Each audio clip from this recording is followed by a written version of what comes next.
Coucou, j'espère que vous allez bien. Je voulais vraiment vous remercier pour l'accueil que vous avez fait à mon projet de livre dans le vlog précédent. Tous les commentaires que vous avez pu laisser, et même que ce soit en message privé ou sur Instagram.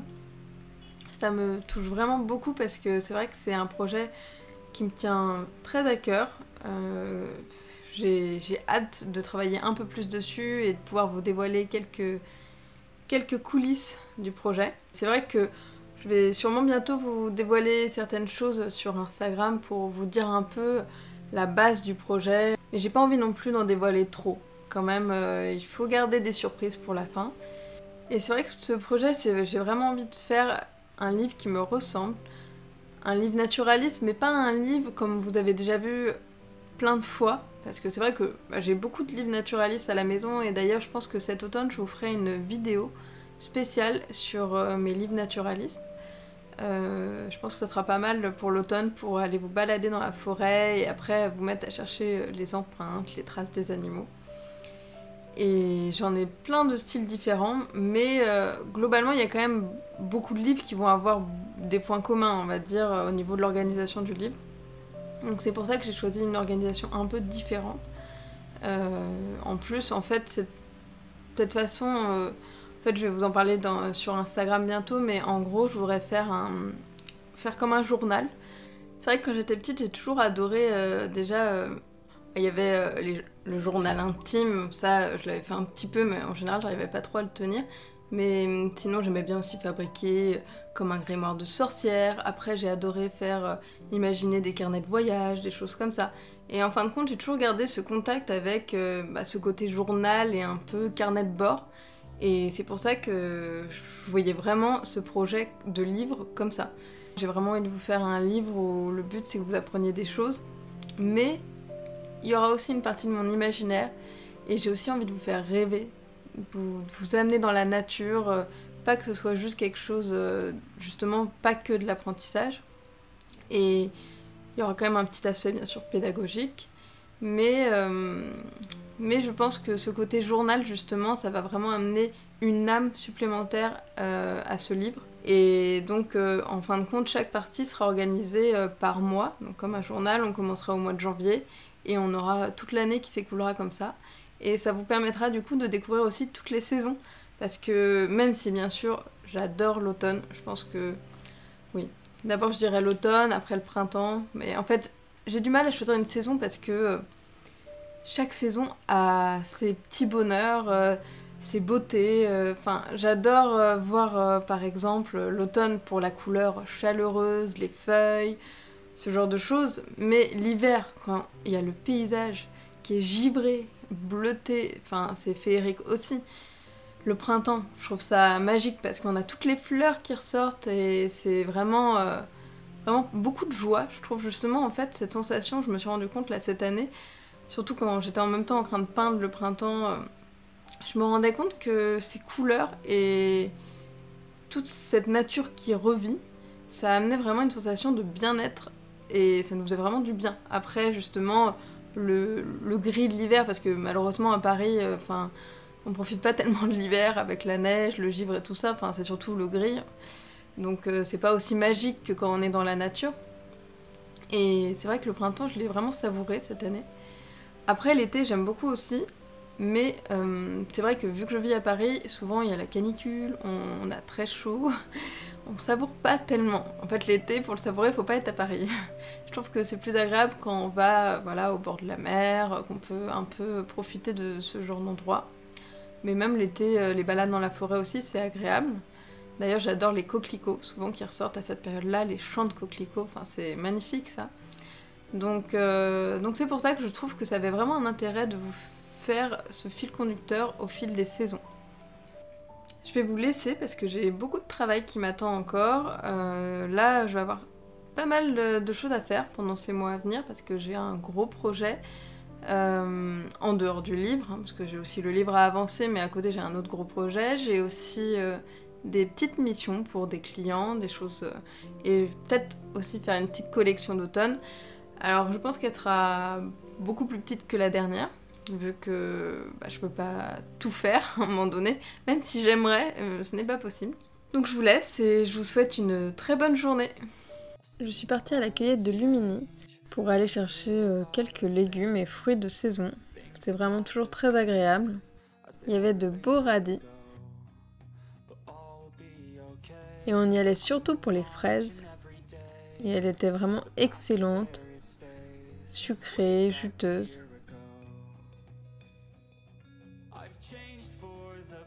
On avait rempli une grosse barquette.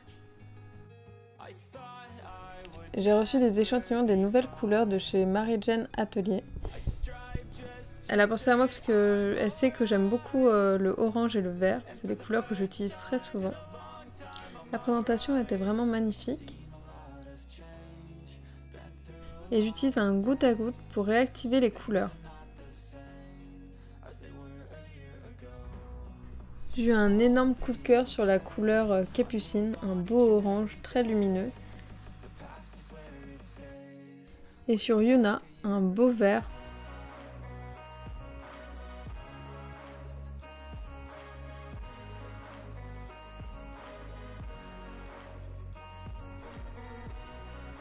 Et puis on voit le rendu des couleurs lorsqu'elles sont bien sèches.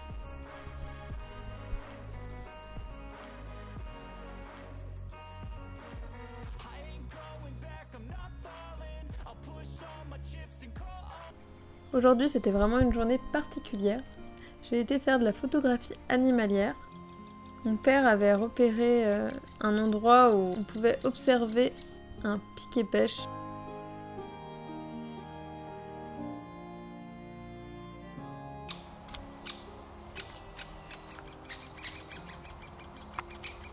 J'ai passé 4 heures dans la même position, au même endroit. C'est ce genre de moment où il faut vraiment prendre le temps d'observer, de faire aucun bruit pour ne pas déranger les oiseaux.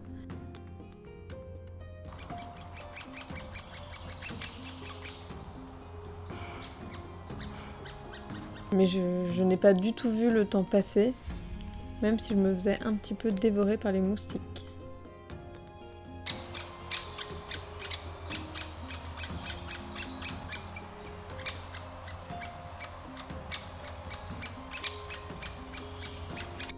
J'avais jamais eu l'occasion de faire d'aussi belles photos de piquet-pêche et vraiment, elles sont pas parfaites d'un point de vue photographique, mais c'est un souvenir magique qui reste là et rien que pour ça, je les trouve incroyables.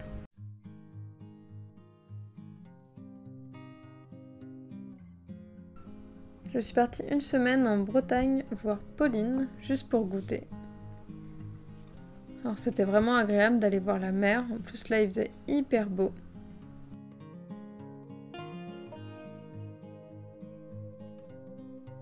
Là, on a été faire une balade à Saint-Brieuc. Alors au début à l'aller il faisait un temps tout gris, et puis sur le chemin du retour c'était le grand soleil.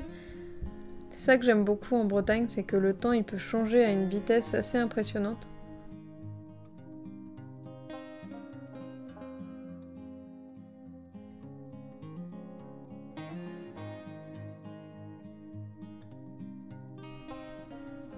En plus les plages sont vraiment belles là-bas, souvent assez grandes.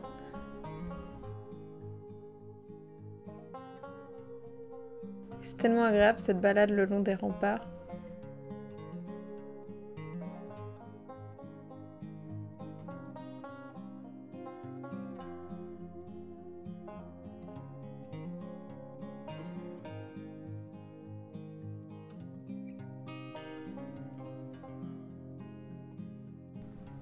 Et j'ai vu un jeune goéland qui était installé là. D'ailleurs, il n'a pas bougé du tout. Il n'avait pas l'air d'être dérangé. Mais si j'ai été en Bretagne chez Pauline, c'est aussi pour pouvoir travailler sur un très gros projet. Le projet de calendrier de l'Avent. On a prévu de faire un calendrier de l'Avent ensemble. Donc j'avais proposé cette idée de calendrier de l'Avent à Pauline après le Noël dernier. En fait, ça m'est venu parce que j'ai toujours aimé les calendriers de l'Avent. Je trouve ça vraiment agréable d'avoir une petite surprise tous les jours au mois de décembre. Ça nous plonge encore plus dans la magie de Noël. Et habituellement, parfois je m'en prends avec du thé ou ce genre de choses. Et là je me suis dit que ça serait vraiment chouette, un calendrier qui mixe à la fois les gourmandises et à la fois des petits cadeaux qu'on peut garder, qui durent dans le temps. Je trouvais ça encore mieux. Et Pauline a trouvé l'idée géniale aussi. Donc du coup, assez rapidement, on a eu envie de se lancer dans ce projet. On a beaucoup réfléchi au niveau de ce qu'on pouvait faire, au niveau du thème. Et c'est vrai que le thème est tombé assez rapidement. On va bientôt vous le dévoiler dans un live sur Instagram.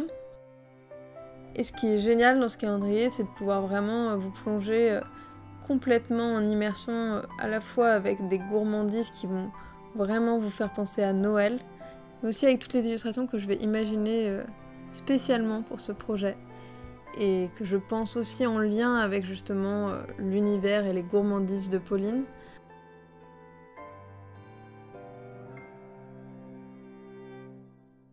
Quand j'étais à Dinard, j'ai craqué et je suis allée chez Linfield. Alors le sachet de thé, ça c'est Pauline qui me l'a offert. Un très bon thé vert.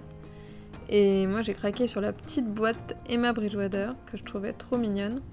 Et vous ne serez pas surpris sur une très jolie tasse avec l'univers marin et une belle harmonie de bleu et de vert. Et une tasse que j'adore. Alors là c'est un énorme coup de cœur sur cette tasse avec tous les oiseaux marins et le nom des oiseaux à côté en anglais. Je trouve ça génial. Puis je la trouve vraiment belle. De toute façon, j'aime beaucoup la qualité de la porcelaine des tasses chez Danone.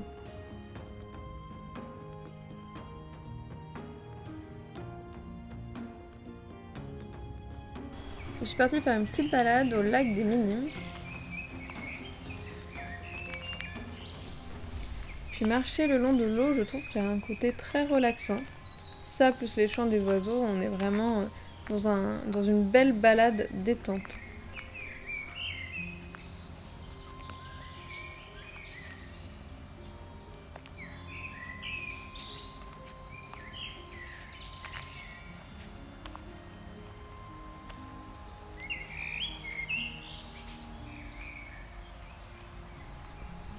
J'adore toujours traverser ce type de chemin avec les rochers sur l'eau. J'ai un peu l'impression de retomber en enfance.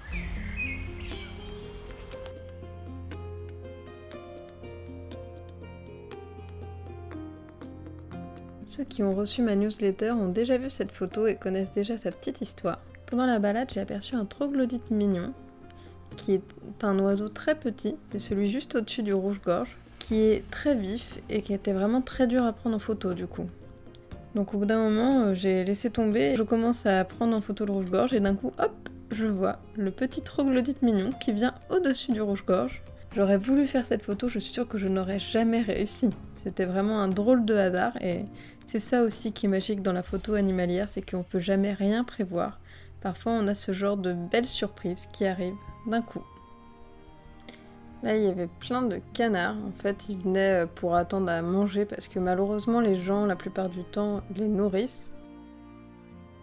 Et vous devez voir des canards que vous ne voyez peut-être pas forcément souvent, comme ce canard mandarin. C'est des juvéniles. Ils sont tellement mignons. Vraiment très beaux. Il y a aussi le canard colvert derrière. Il y avait pas mal de pigeons aussi, alors ça, ils n'arrêtaient pas de se mettre... Chaque fois que j'essayais de le prendre en photo, de le filmer, il y avait les pigeons qui se mettaient devant.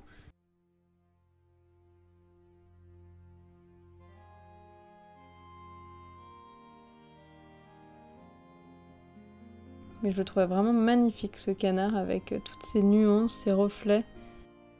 J'étais vraiment contente de cette photo.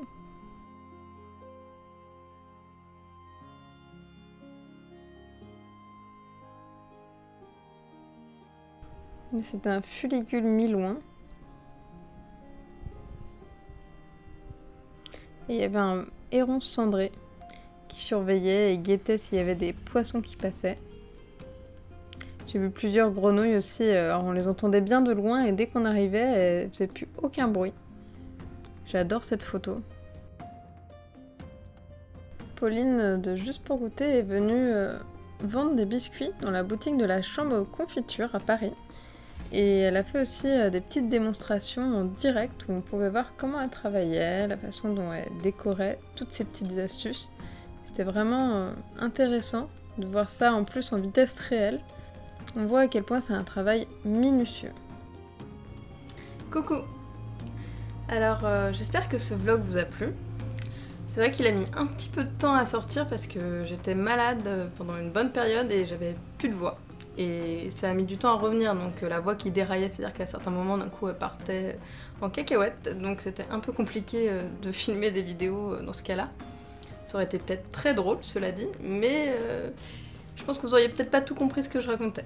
Donc voilà, j'ai préféré retarder un petit peu, et puis je pense que j'en publierai peut-être pas cet été de vlog, ou alors plutôt vers fin août. Sinon par contre je publierai un vlog pour la rentrée avec du coup l'avancée de mes projets pendant l'été, des petites balades, etc. Et surtout je vais travailler pendant l'été sur la vidéo dont je vous parle depuis un certain temps, sur mon matériel d'aquarelle. J'en profiterai comme ça de bien prendre le temps pour être sûre qu'elle soit bien complète. Et surtout que j'ai envie autant de renseigner ceux qui débutent complètement dans l'aquarelle, mais aussi ceux qui ont déjà l'habitude d'en faire, si vous voulez découvrir certains matériels, etc. D'ailleurs, si jamais vous avez des questions sur les pinceaux, couleurs, papier ou autres, n'hésitez pas à le mettre là dans les commentaires pour que je puisse l'inclure dans la prochaine vidéo et répondre à vos questions. J'espère que vous avez pris autant de plaisir que moi avec le passage où il y a le pic et pêche avec son petit. J'ai trouvé ce moment vraiment magique. C'est vraiment, on savoure ces moments-là. J'espère en avoir d'autres, de moments comme ça, voir d'autres oiseaux, d'autres animaux. C'est vrai que pour voir ce genre de moments, il y a tout un travail de repérage. Et il faut surtout arriver à être discret, ne pas faire de bruit, faire en sorte de ne pas déranger l'animal. Et ça, c'est ce qui est le plus important, parce que je vois de plus en plus de personnes qui se mettent dans la photographie animalière. Ce qui est chouette, ça veut dire que les gens, ils aiment la nature, ils aiment l'observer. Et en même temps, parfois, c'est peut-être aussi une question de mode, je sais pas. Mais en tout cas, ce qui est important, c'est d'arriver à se lancer là-dedans, tout en faisant attention. Enfin, ne pas faire n'importe quoi. Parce que, par exemple, parfois, il y a des personnes, des photographes, qui vont photographier les macareux. Les macareux, c'est un oiseau qui niche au sol. En fait, souvent, ils ont des espèces de petits terriers. Et le problème, c'est que donc, si les œufs sont au sol, on peut leur marcher dessus et les écraser. Et du coup, il y a certains photographes qui sont tellement ah, je veux prendre la meilleure photo, je m'approche des macareux, je ne regarde pas autour de moi. Et donc, j'écrase les œufs. Donc là, je trouve ça assez catastrophique, parce que dans ce cas-là, ça perd complètement l'intérêt de la photographie animalière, c'est savoir observer la nature. Donc observer, c'est aussi la respecter, faire attention, et transmettre des valeurs qui vont avec. Donc là, ça casse complètement le concept, je trouve. Et c'est juste ça qui me fait un petit peu peur avec les modes qu'il y a en lien avec la nature, c'est que ça la détruise pas encore plus, quoi. Donc voilà, en tout cas, pour tous ceux qui sont passionnés par la nature, n'hésitez pas à prendre le temps de l'observer, ça c'est vraiment agréable et vous aurez parfois de très belles surprises. Sinon, dans ce vlog, j'ai aussi parlé donc du calendrier de l'Avent. Vous avez pu avoir l'occasion de découvrir ce gros projet qui m'attend avec Pauline de Juste pour Goûter. On va avoir beaucoup de travail. C'est vrai que c'est pas la même organisation pour Pauline, parce que elle, en fin de compte, elle va avoir du travail à faire, là aussi beaucoup de travail actuellement, mais elle va avoir énormément de travail sur les parties, en fin de compte, les 2 derniers mois. Elle peut moins l'étaler dans le temps vu qu'elle, c'est des gourmandises. Moi, par contre, c'est l'inverse, c'est-à-dire que là, il faut que je commence dès maintenant à faire les illustrations petit à petit, et certaines en priorité, parce que en fonction des produits, il y a des délais qui peuvent être très longs au niveau des impressions, et parfois il faut faire des tests pour vérifier, donc c'est vrai que on a 2 organisations différentes, mais en même temps qui se complètent bien, parce que du coup on s'entraide. Enfin, Pauline va beaucoup faire de recherches aussi au niveau des fournisseurs. Enfin, on s'entraide, on rebondit chacune sur nos idées. Enfin, c'est vraiment sympa, justement, ce travail d'équipe. Je trouve que c'est hyper agréable, en fait, de temps en temps, surtout quand on a une aussi belle équipe, parce que ça se passe bien, on a la même organisation, façon de penser, et du coup, on sait qu'on n'a pas de risque d'avoir de mauvaises surprises.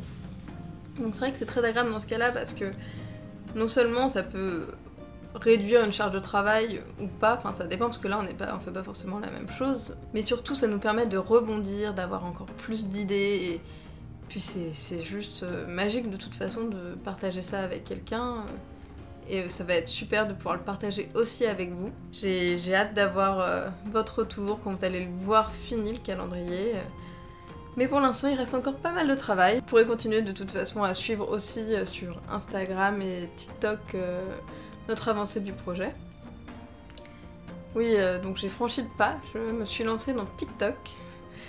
Alors au départ, franchement, j'avais vraiment des a priori, parce que, en fait, quand on ouvre l'application au début, donc on a 0 abonnement, on tombe, et là, je tombais sur des vidéos, mais je trouvais ça juste complètement débile. Ça me donnait envie de fuir, en fait, ça me donnait envie de fermer l'application. Je regardais, je me disais, mais pourquoi on monte ça? Mais ça m'intéresse pas du tout.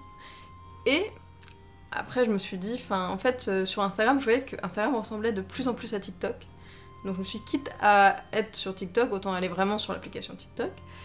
Et donc j'ai voulu essayer. Je me suis dit, bon, ça coûte rien d'essayer, déjà, voilà, tu crées ton compte, et tu t'abonnes à certains comptes de créatrices, etc. Et finalement, donc en me faisant un petit peu, donc choisissant différentes créatrices que j'aime bien, en fait, il y a une option où, sur TikTok, il y a la catégorie pour toi, où là c'est des trucs qu'ils proposent, donc parfois c'est bien, parfois c'est pas bien. Et il y a la partie abonnement. Donc moi direct, en fait, j'arrive sur TikTok, je clique sur abonnement, et je regarde que le contenu auquel je suis abonnée. Et tout de suite c'est beaucoup plus agréable, hein. Tout de suite ça change tout. Et c'est vrai que finalement c'est une autre façon de voir que sur Instagram, parce que du coup là c'est vraiment axé quasiment que sur la vidéo pour le coup. Après on peut faire des vidéos avec des photos, plein de petites photos assemblées, etc. Mais c'est quand même plus axé sur la vidéo, et surtout des vidéos plutôt courtes. Même si on peut aller jusqu'à 1 minute, en général c'est quand même des vidéos plutôt courtes sur TikTok. Et pour le moment, en fin de compte, ça va. Je trouve ça plutôt sympa. Pour l'instant, je le fais avec plaisir. Et de toute façon, je sais que si vraiment si j'avais pas du tout envie de le faire, j'aurais laissé tomber. Parce que, de toute façon, quand on prend pas du tout de plaisir dans ce qu'on fait, je pense pas qu'on arrivera à produire de belles choses dans ce cas-là. C'est plus dur. Je le vois même si je dois faire une illustration où je prends beaucoup de plaisir, en général, est forcément plus réussie qu'une illustration où je vais un peu galérer, je vais y aller un peu à reculons. Là, dans ce cas-là, il y a plus de risque de la louper, souvent. Donc c'est pour ça, c'est important de prendre du plaisir dans ce qu'on fait. Si vous êtes sur TikTok, n'hésitez pas à aller vous abonner sur mon compte, du coup. J'ai publié déjà une dizaine de vidéos à peu près, et c'est vrai qu'en général, dessus, je partage un peu plus de tests de matériel, je partage aussi des petites balades créatives quand je m'arrête quelque part et que j'essaye de dessiner, ou ce genre de choses. Je trouve ça toujours chouette de découvrir de nouvelles choses, que ce soit donc une application, ou même parfois tester un nouveau médium. C'est vrai que ça fait longtemps que j'ai pas touché autre chose que l'aquarelle, et j'aimerais beaucoup réexpérimenter quand j'aurai le temps, mais pour l'instant je n'ai pas du tout le temps. À une époque je faisais un peu de linogravure, et c'est vrai que ça me manque, j'aimerais bien retenter un jour. Et si vous aimez les œuvres originales, j'ai mis sur ma boutique, j'ai fait une vente de mes illustrations aquarelles en fait. Il y en a quelques-unes déjà qui sont parties, mais il y en reste encore sur la boutique, si jamais ça vous intéresse, vous pouvez aller voir.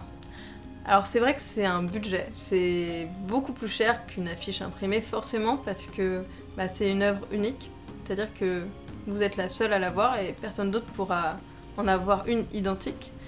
Et donc du coup je la signe, je l'envoie avec un certificat d'authenticité.